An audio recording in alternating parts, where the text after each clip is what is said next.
Hello, hello, internet. Welcome back.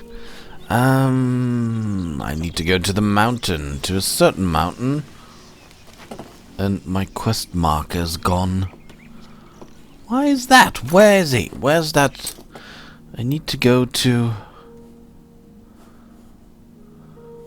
Oh. There. How did that happen? There it is.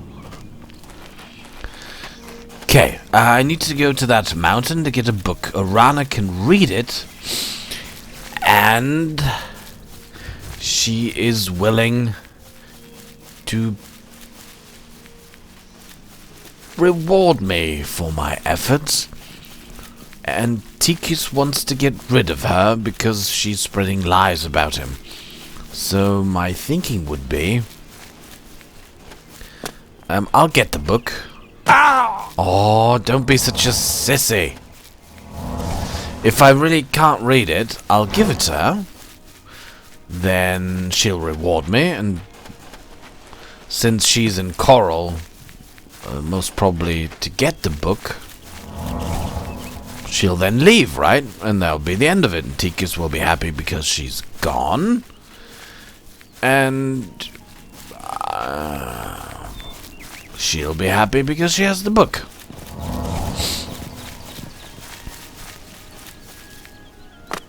So everybody will be happy, including me.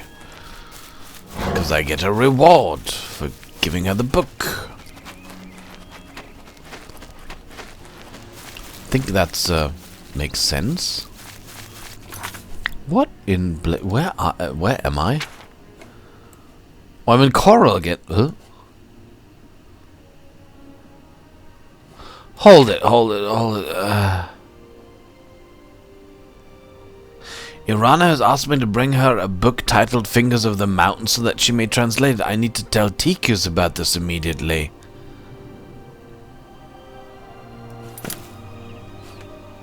Why? What? Oh, I thought I was going... No, I want to go to the mountain to get the book. I don't want to tell Tikus. Oh, Tikus told me get rid of Irana. Irana told me she wants to have a book. If I get the book and give it to Irana, she'll go home. And Tikus will be happy. Why should I tell him I want to go to that mountain?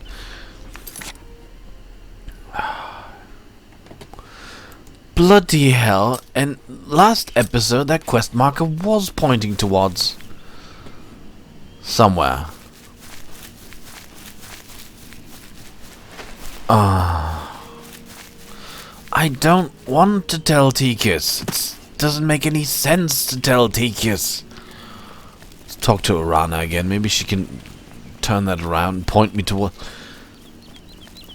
Who turned off my quest? I was following the quest marker, and the quest marker was not pointing me towards Coral. Right? Because I went through this door and out here, and then I followed. It pointed towards... 9 divines. You're the grand champion of the arena. Yes, I am.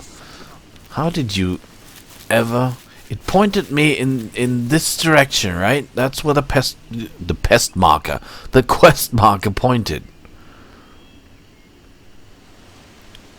Where did she say it was? Some kind of mountain. I don't want to talk to Tikus. That's stupid. Maybe if I talk to her again, we can turn this quest marker around. That is such an utter load of bullshit.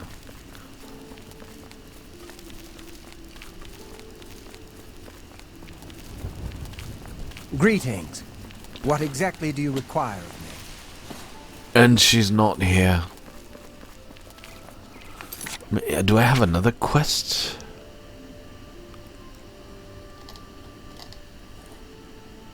No. I need to tell Tikus about it. Why? Why? I don't want to tell Dickus about it. I'm thinking of heading over to Renoir's to buy some books. It's quite a stretch. Orana, Be a dear and fetch me that book like I asked. Hurry along now. where did you say I can get it? Blast. I didn't check on the map.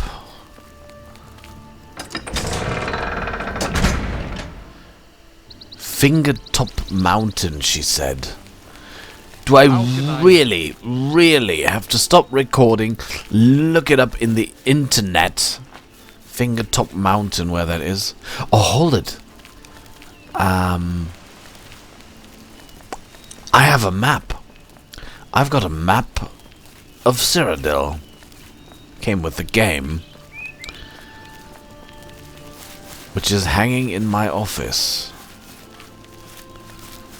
But I'm not in my office, I'm at home.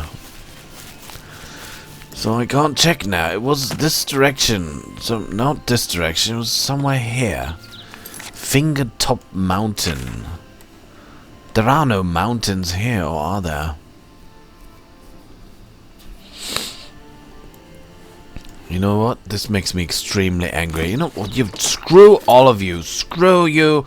All of you. You're screwed. You know what? I'm going here. There. Leave me alone. Coral. Really? You know what? Gonna buy a hat. My horse is out, stabled outside the city gate. That's great. What time is it? The shops are closed. Bloody hell. If you're looking to buy cheap spells, Edgar's is the place to look. I'm not. Oh no, it's still open. You don't have hats, of course, but... Hello. I hope I can help. Always, baby. I'm willing to teach, if you're... No. Let me take a look at what you've got. No. Have a look around. You won't find better prices in all Tamriel. Tamriel. She is from the south. Right? Farewell. You don't have hats, I know that, but there is warehouse. The feed bag. No. Genzine's 3 brothers. Well met. We didn't meet. I ran past you. So, I know there's divine elegance. There. You're my only hope.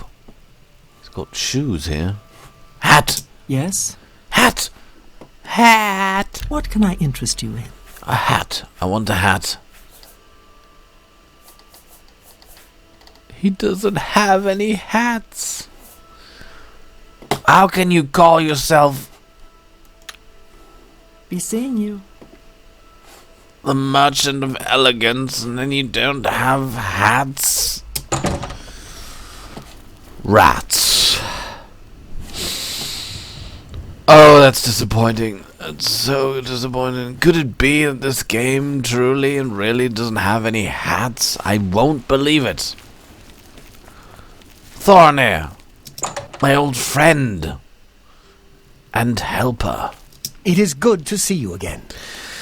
I want a hat. Do business. I need a hat. Doesn't have any hats. Imperial breeches. What?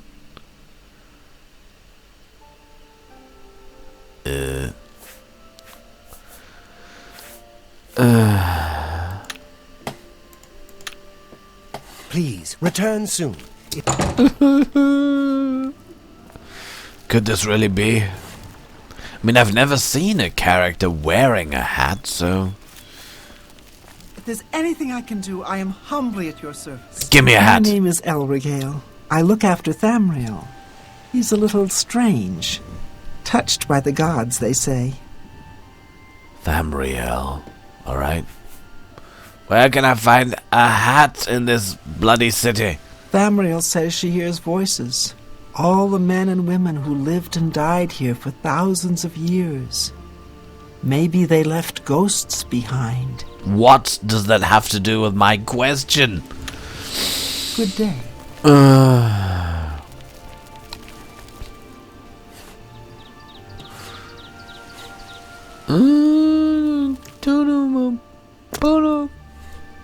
What now? No hats. Oh no. I'm doomed. If I can't find any hats, I'll just die. It's so humiliating. All visitors to the Imperial Palace are... Shut up! I'm in a crisis. Alright, I need a hat that fits my robes. A grey felt hat would be what I'm looking for.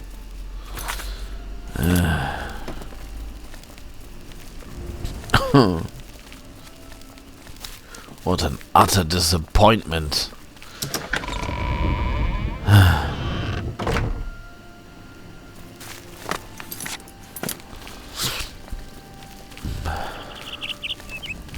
Stop singing. There is to be no happiness. You have my ear, citizen. I don't want your ear. That's for sure. What about pirates? There's a pirate ship. Evil horse. There's a pirate ship. Pirates have hats. Usually black, pretty big. No? Hat? It's you. It's me. The hero of Gavat. The hero of Gavat. Anybody have a hat in here?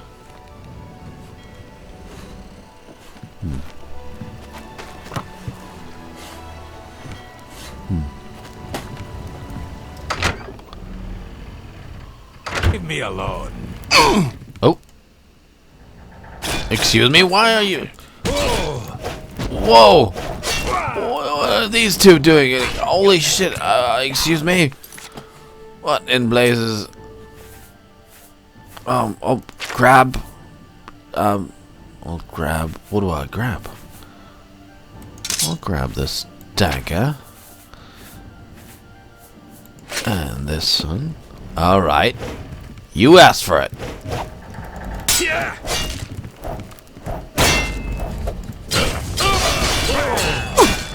What? That's all you can do? Well. Yeah. Bloody pirates. Really? Oh, what's that? Learn root. Okay. Steel cutlass.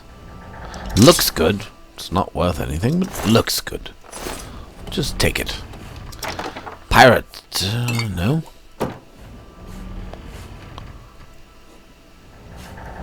It's not nice attacking people. You should be aware of that. Very hard. Really? Oh my goodness. By the Zeus and Athena. But by Stendar and Akatosh, I mean. Oh my god. Oh my gods. Oh my gods. My heart just stopped beating for a second there. Flawless pearls. Oh, Shivering Isles, here we come. I've got 5 of them now. Oh ho ho ho. Fall of the Snow Prince. An account of the Battle of the Mose Ring as transcribed by Lokheim, chronicler to the chieftain Ingjaldr White Eye.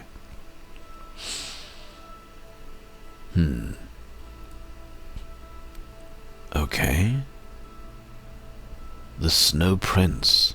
From whence he came we did not know, but into the battle he rode on a brilliant steed of pallid white.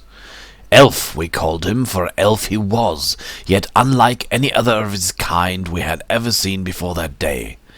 His spear and armor bore the radiant and terrible glow of unknown magicka, and so adorned this unknown rider seemed more white than warrior.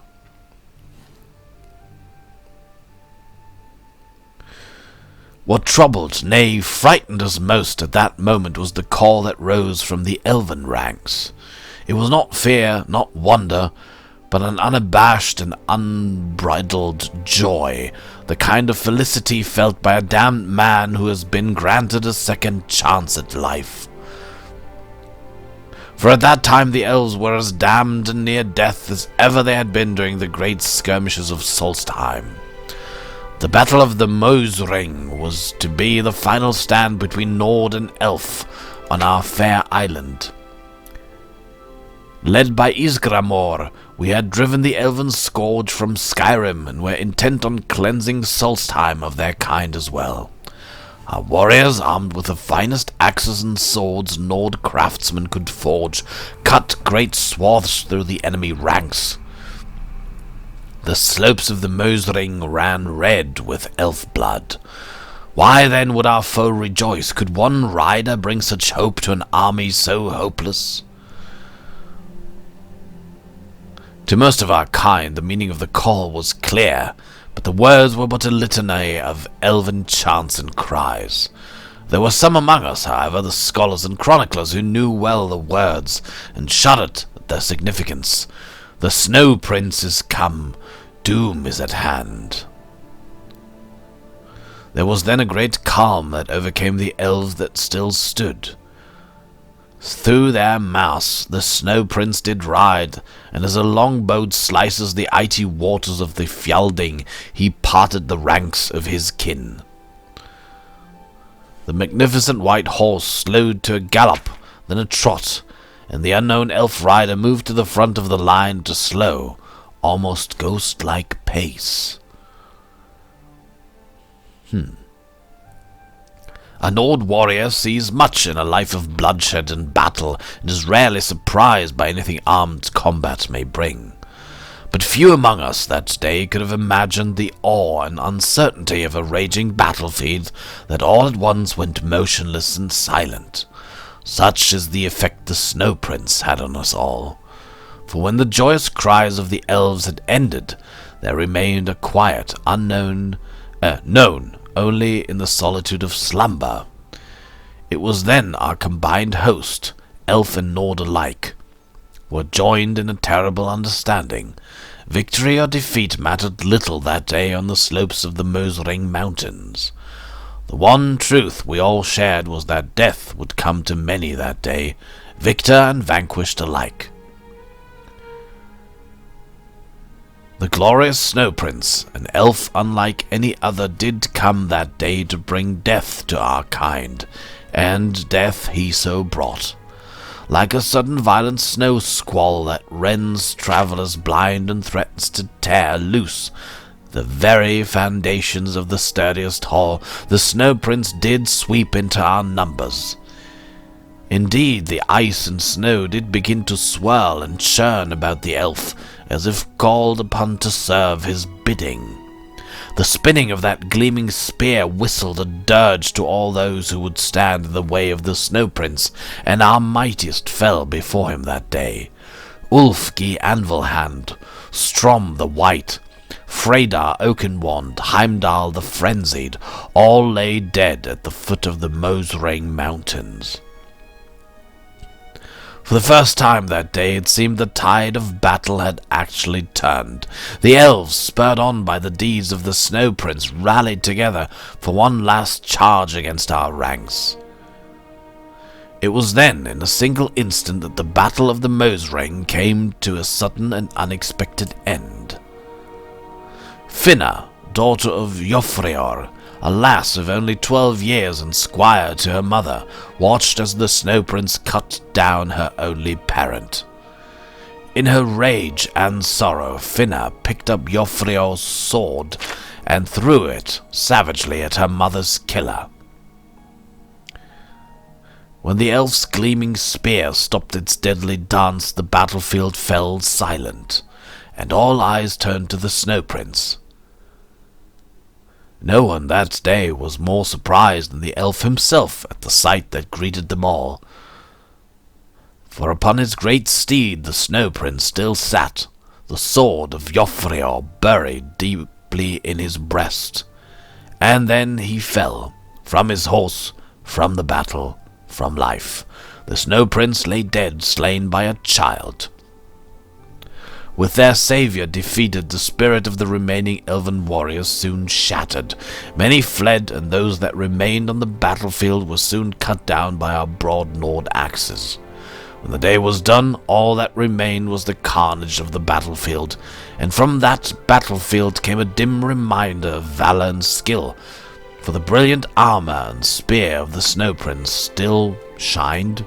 Shouldn't there be shone? Even in death, this mighty and unknown elf filled us with awe. It is common practice to burn the corpses of our fallen foes. This is as much a necessity as it is custom, for death brings with it disease and dread. Our chieftains wished to cleanse Solstheim of the elven horde in death as well as life. It was decided, however, that such was not to be the fate of the Snow Prince. One so mighty in war, yet so loved by his kin, deserved better, even in death, even if an enemy of our people.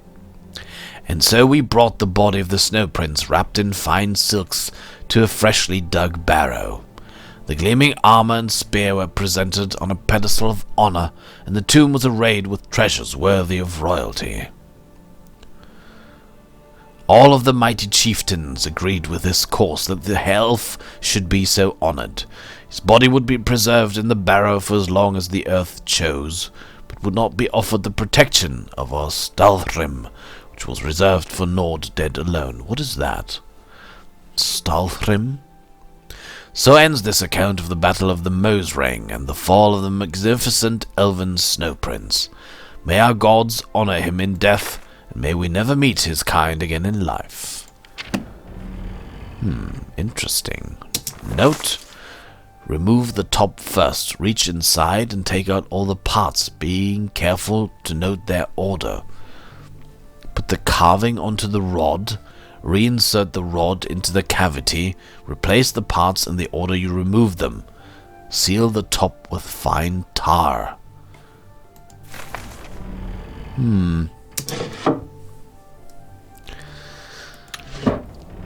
So this is about a battle between Nords and Elves. Probably not Dunmer. Probably not my kind. Probably rather, I would guess, I don't know. Well, look who we got here. There are more pirates here? Oh.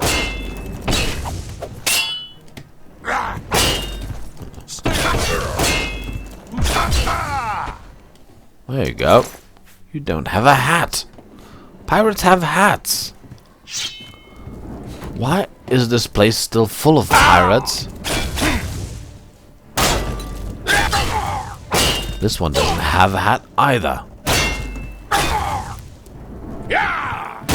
Ah, get lost. Steel cutlass. Why don't you have hats? Pirates have hats. Haven't you seen Pirates of the Caribbean? I mean, come on. You don't have to... We don't even have to go to Johnny Depp. We can go back to, I don't know, Errol Flynn. They all had hats with feathers and stuff.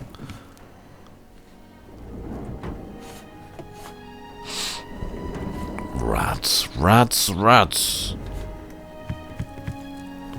Okay. Hat, hat. No. Hat. No.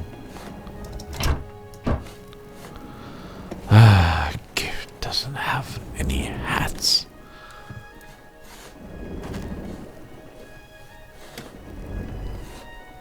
Where did I come down from, actually? Somewhere here. Here. Okay. Bloody hell. Don't have hats. You don't What is have a it, hat. citizen? It's you, the hero of Kavach. This is truly No, it's not. Just a common thief and assassin, that's what I am. Ah, I didn't say that. Didn't say that. Alright, so... I don't know. I don't have any hats in here. I've got gauntlets and pants and shoes and garment and more shoes and clutch, blouse, garment, pants, linens, robes, boots. I got a hood. Oh, okay, I'll take the hood. Maybe that hood looks better on me.